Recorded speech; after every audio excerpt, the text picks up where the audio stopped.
It's the last MasterChef quarter-final. And this week's 4 best cooks are back. I had no idea I would get this far, and I'm just absolutely over the moon that I'm in the quarterfinals. Once you get a taste of it, you want to have more. I'd love to go further. I'd love to say I'm a MasterChef semi-finalist. Inside, I feel quite nervous, but I don't tend to show it. I'm quite focused, get on with it, just do the job. Anything could happen in MasterChef, but I will try my best to cook the best dish in my life. Yeah. Tonight, they will face just one challenge: to cook an exceptional dish from a brief that will be judged by renowned restaurant critic Grace Dent. This is it. The last 2 semi-final places up for grabs and 4 extraordinary cooks. So much at stake, so much to fight for. I'm expecting some fantastic dishes.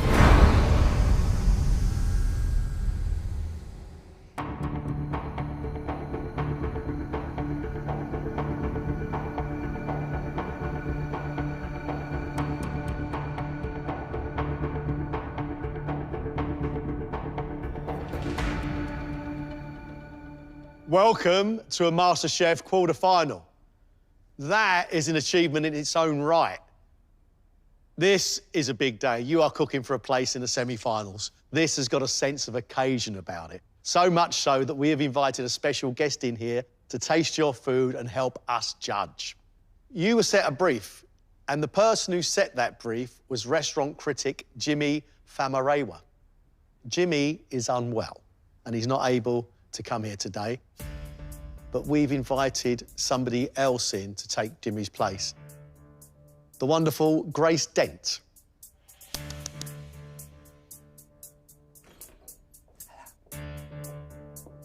Welcome, Grace. Today's brief is to make something that is inspired by global street food. Street food evokes memories.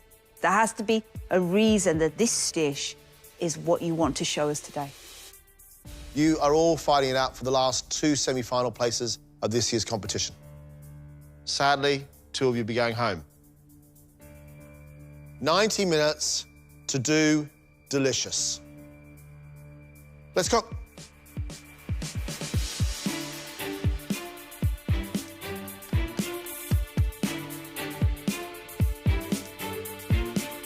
I eat in the finest restaurants in the world. However, I don't think that you can really get a handle on a country until you eat street food. It's made by somebody who generally loves this item of food and has spent years perfecting making this taco or making this bao. I'm looking for something delicious and memorable that is inspired by global street food. I'm hoping to see and smell and taste things that I haven't seen before. Jackie is well-travelled, and I think Jackie's food is full of heart. It's no bells and whistles. You don't realise how beautiful it is until you taste it. I'm very, very taken with this, Jackie. Oh, thank you. She cooks world food. She picks bits and pieces up from wherever she travels. The rasan, lots of acidity, the balance is perfect. This seems to me to be a round that she is going to indulge herself in. I do probably cook a lot of street food at home, but you don't really call it street food. When you come in from work and you kind of push things together, you do it in about 20 minutes. I do a lot of kind of laskas or ramen soup. In that respect, you know, it's part of our daily living now.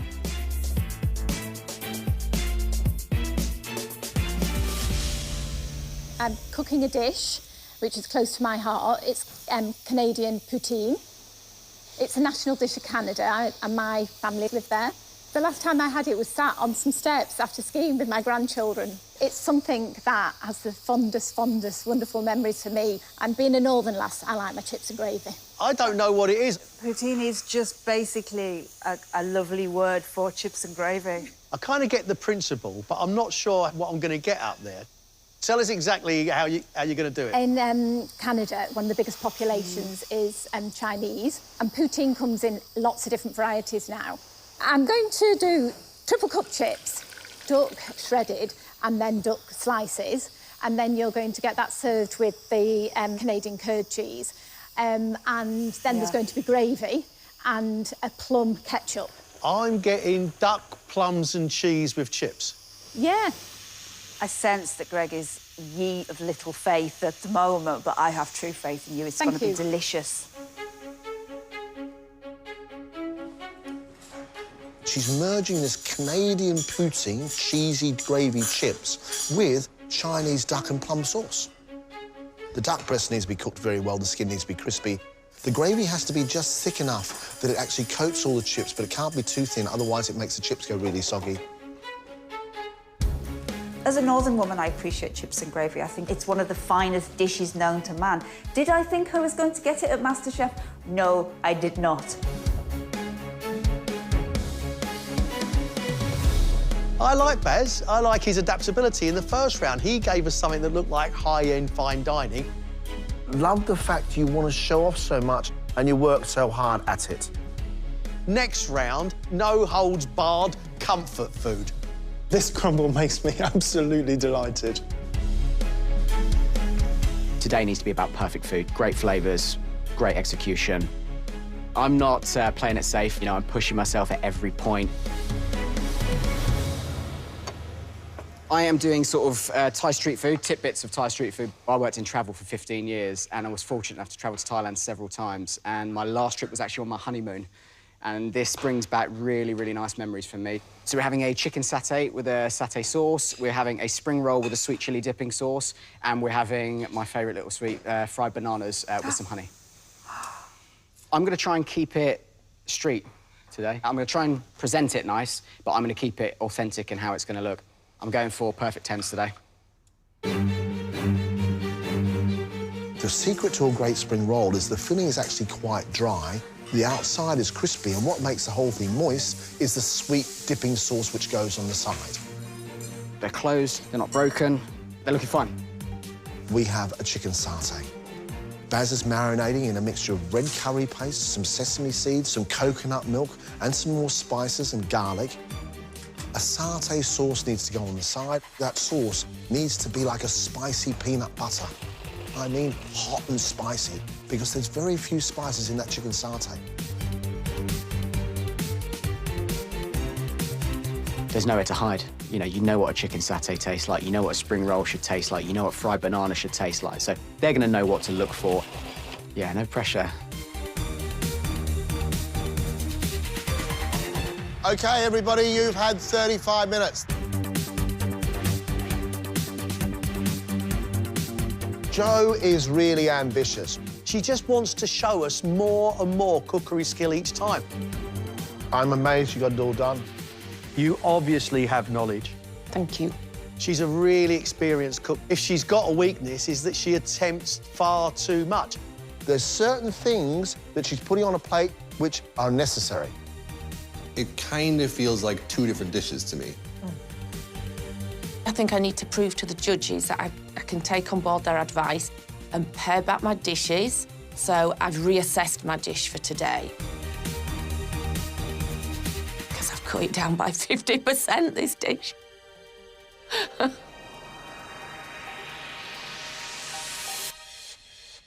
Now, Grace, you've never met our Jo. Lived in Africa, Hello, lived in Grace. Cyprus. I want to know where in the world your street food is coming from. Leeds. So I've been all around the world and back again, and I'm going back to the best street food in the world, fish and chips. The original. There's no denying it's street food. Why fish and chips? When I used to walk home from school and you call it the chippy and have your little street food, you'd eat it outside the chippy with your mates, and it's the first street food I remember eating. How are you going to do them? I am going to do my cod poached in butter so it's meltingly soft, and then I'm going to top it with some salt and vinegar scraps. I'll do a nice pea puree, and I'm doing like a deconstructed and reconstructed chip. So I'm doing a pomme souffle, and then I'm doing a salt and vinegar mash, and I'm going to fill the souffle with the mash and then refry them so they're really crispy and then all meltingly soft on the inside. Like something from Charlie and the Chocolate Factory, that is. That is... Jo's given herself a huge amount of work. Butter poached fish, that needs to be poached just nicely, and poaching without the skin on is dangerous because it can fall apart. We are having pomme souffle, thin slices of potato, which when they're cooked in the fryer, puff up, and that then is going to be filled with the mashed potato flavoured with vinegar. Come on, pulse, pulse, pulse, pulse. If those pomme souffle don't work, we don't have a chip to go with our fish. This has taken way longer than I thought it'd. I could have done chips, but a chip's going to get me through to the semi-finals, I don't know. So at this stage, I think I need to push myself that little bit further. Some of these pomme soufflés have worked, some haven't. You've got half an hour left. Good luck.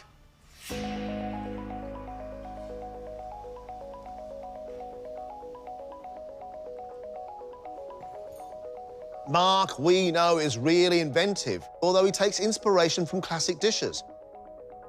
I have to say, Mark, it is the most stylised, interesting piece of sweet and sour pork I've ever seen in my life. Mark is a fashion designer, and I think you can see that creativity and that flair in his food. It is reminiscent of a milky tea and biscuits. I think you may be a cookery genius. Oh, thank you. I'm super excited for this challenge. Life is short. You have to embrace the current moment and shine like a diamond. Mark is doing us crispy fried chicken wings, but he's taking an idea from Korea, fried chicken with cheese. So he's filling it with 3 different types of cheese, mixing those 3 cheeses with sweet corn and putting the whole lot inside. It's quite time-consuming, but yeah, it's definitely worth it when you eat it. We got some Japanese pickled vegetables. On top of that, we've got 2 sauces. Tonkatsu, which is sharp with soy, but sweet and sticky, and a wasabi mayonnaise, wasabi green horseradish. So we've got this sort of Japanese-Korean mix, which is devised from who knows where, but definitely from Mark's mind. Normally, we need to air dry the chicken wings overnight, but because we have time limitation, I'm gonna use the hair dryer to dry the chicken wing in a bit.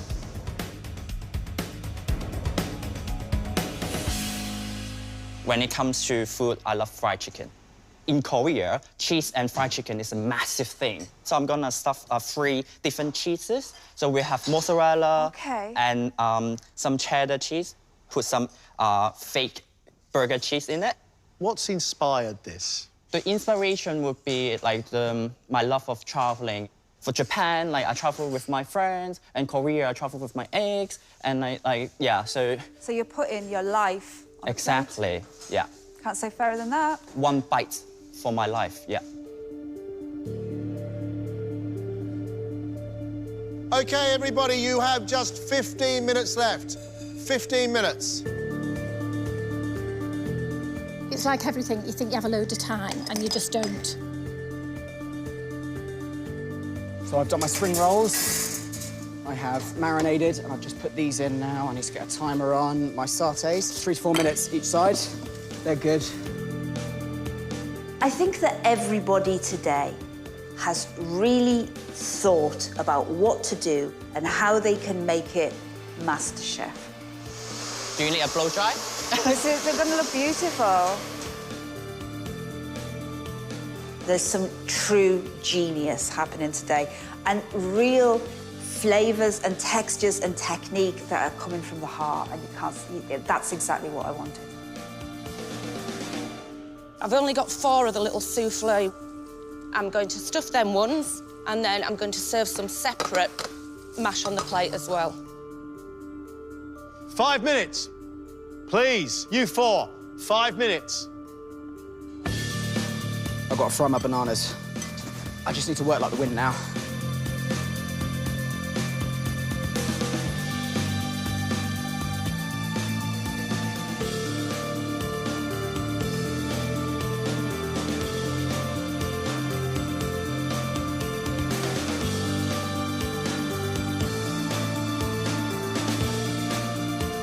I wish I could make it more pretty. That's it. Stop. Time's up. Stop. It looks all right. It looks the part. Let's hope it tastes the part. It's not quite turned out as I planned. Baz, do come up here, please. Recruitment consultant Baz has made a trio of Thai street foods. Spiced marinated chicken with satay sauce, pork and vegetable spring rolls served with a sweet chili dipping sauce, and crispy batter fried bananas with sesame seeds and honey. I have seen all of these things before, and you've presented them and made them look very beautiful.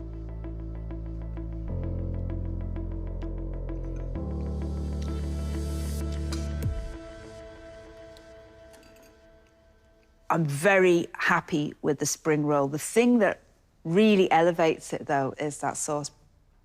Because it's sweet and it's a little sour, but it has a real hit of chili, and I love that. Not massively keen on the satay.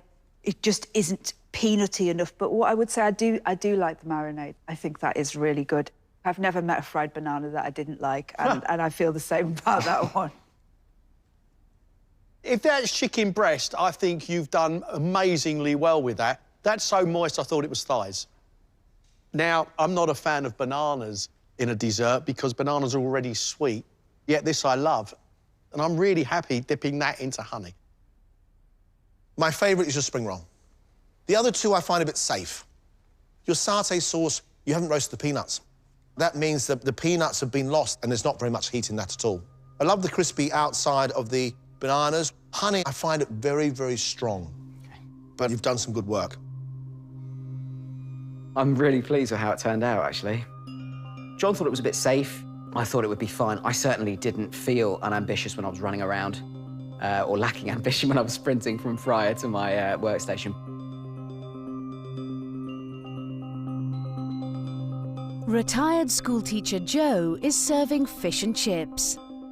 Butter poached cod loin topped with salt and vinegar battered scraps, pomme soufflé filled with salt and vinegar mash, extra vinegar mash, pea puree, and a warm tartar sauce.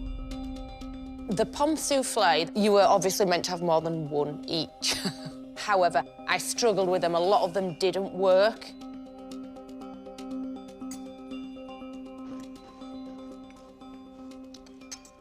Joe, I can tell you're devastated. I'm not going to criticise you for having ambition. I think the fish is delicious. I love the scraps. I love the pea puree. I had one pomme soufflé. It was lovely. I would have liked 20 more, but it didn't work today. Don't be devastated. Be proud of the bits that did go right. Thank you. Your fish, you finished it with butter, and that's cooked well. I've got a scoop of the mashed potato here, and you've only lightly vinegared it. It's not making your eyes water. It's really nice. We've got a problem with the tartar sauce. It's not a mayonnaise. And what I've got here is gherkin and egg. Yeah. Ah, Joe. You've tried to enter the world of posh and take fish and chips to a posher world. You do know yourself, though, that the things aren't perfect on this plate. I know.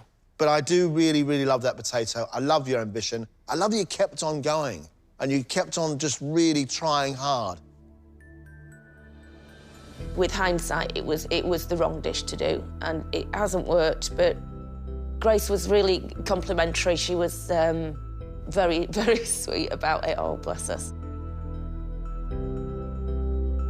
Retired NHS worker Jackie's street food is inspired by Canadian poutine. Pan-roasted duck breast on triple-cooked chips and crispy duck leg, topped with Canadian cheese curd and crispy shallots, served with pickled cucumber, plum ketchup and a duck gravy.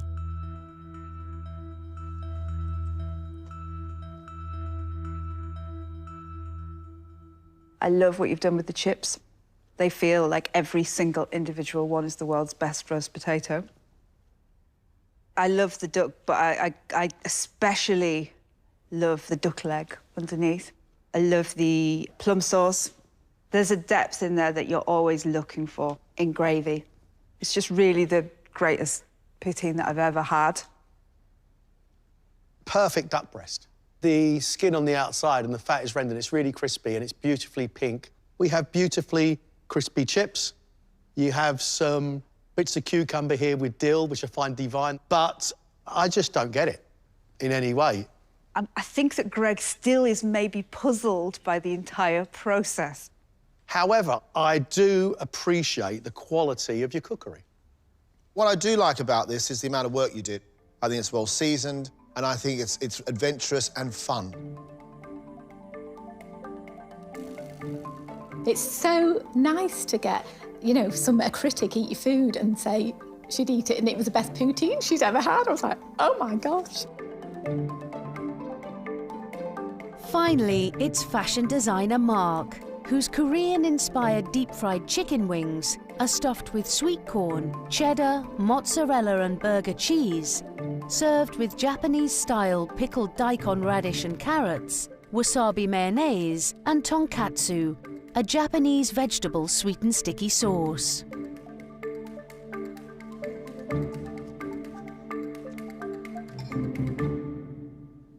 I think it's really clever. I really like it. I like the fact I've got salty cheese inside my chicken wings, and the sweet corn and the cheese together is really, really delicious. You've got two different sauces on the plate, one which is very, very sweet, one which is quite hot, and the sharpness of the pickle is crazy. Mark, it's OK to cry. Very emotional, I know. Yeah. Lots of hard work going in here. Yes. I think it's a really inventive, very clever dish. I feel bad now, I've made you cry. I know why you're crying. It's like all of the nerves have lifted and now you're just overcome with emotions. I think that all these different elements on a plate, there's like a great eccentricity and energy to the way that you cook. And it makes me feel like I've been around the world, and that's what you're meant to do. Thank you so much. I don't get a great deal of cheese. However, crispy coating on the chicken, soft chicken underneath. I'm loving the two sauces together. Look, I'm only supposed to be tasting, and I've nibbled my way through nearly all three of the chicken wings. Yeah, I just couldn't control my emotion. Really good feedback. Yeah. I don't know what happened, but I just, yeah, explode. Yeah. What do you think of the standard of our quarterfinalists, Grace? Some parts of it were outstanding. I don't think that they were all of the same calibre, but I think a couple of them really stood out. Grace, as always, fantastic to have you. Thank you so very much indeed. Lovely to see you. Take great care. Lovely to have you here, Grace. It's an emotional day because all four of them want a semi-final place, and we've only got two semi-final places left. I think Joe attempts a huge amount. We've said it to her before. The fish was falling apart because it had been poached very nicely. The pea puree, really good. There were some great ideas. Joe's downfall today is centred around the pomme soufflé. They weren't puffing up enough. She didn't manage to make the tartar sauce. She didn't deliver the dish she wanted to deliver. Joe's competition is over. However, the other three, that is Jackie, Mark and Baz, their cookery was good, very good indeed. You found issues with Baz's food. I just could not stop eating it. The chicken, I think you did very well to stop it drying out. That banana with the light batter and the kind of nutty sesame flavour I really liked. My favourite thing was the crispy spring roll. But when you're going to do street food, you're going to go classic. I think it's got to reflect classic street food, and it wasn't a good satay sauce. But you liked it. Jackie, I'm not particularly a fan of chips, cheese and gravy, but there is no denying the quality of the cookery. She took a whole duck and then cooked it perfectly. The gravy was rich and delicious. The chips were really nicely made. And it was true to what it should have been. Mark was emotional as soon as we started to eat his food. 3 chicken wings filled with 3 different types of cheese and some sweet corn, which I really liked. The flavours were great. I thought the idea was really fascinating. I didn't get a great deal of cheese flavour, but the 2 sauces that Mark had put on the dish I thought were great. Last 2 semi-final places of this year's competition, and we have to make a decision. I try my best, but you never know because, like, I've seen the other dishes from the other contestant. So I think, yeah, I need more luck for sure, yeah. It would really mean the world to get a place in the semi-final. They didn't say I could have cooked it better. So it kind of gives you confidence in what you do, what you like doing. If I go through, fantastic. I get to cook again. It's amazing. My MasterChef journey continues. I'm really pleased with what I put up. If this ends up being my final cook, so be it. I'll leave with my head held high.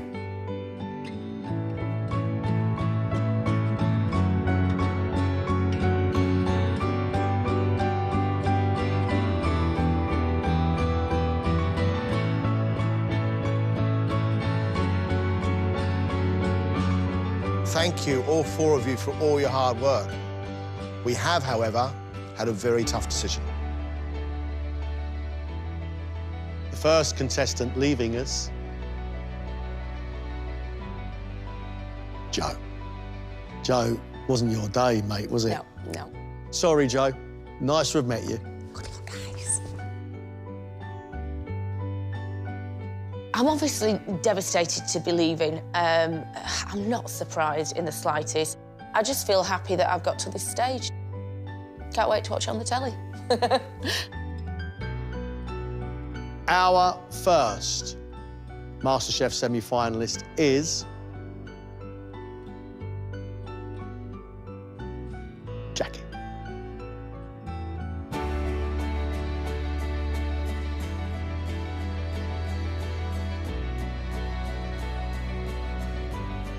Our second and the last semi-finalist of this year's competition is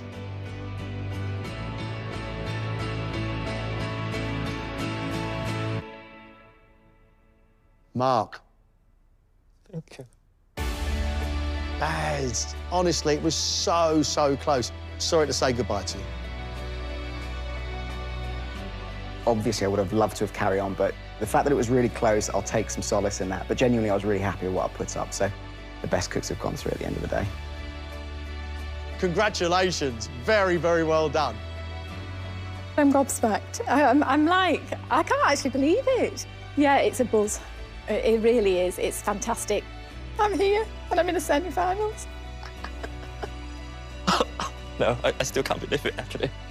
But, like, really happy, really thrilled.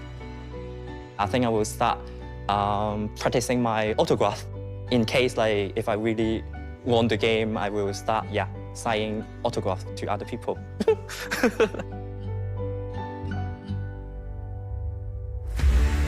Next week, it's the semi-finals. 60 seconds, please. The best 10 cooks from the heats You better behave yourself now. will compete to stay in the competition for the chance to experience the intensity of their first professional kitchen. We're taking a bit too long on this. Is it going to be a dream come true, or is it going to be a nightmare?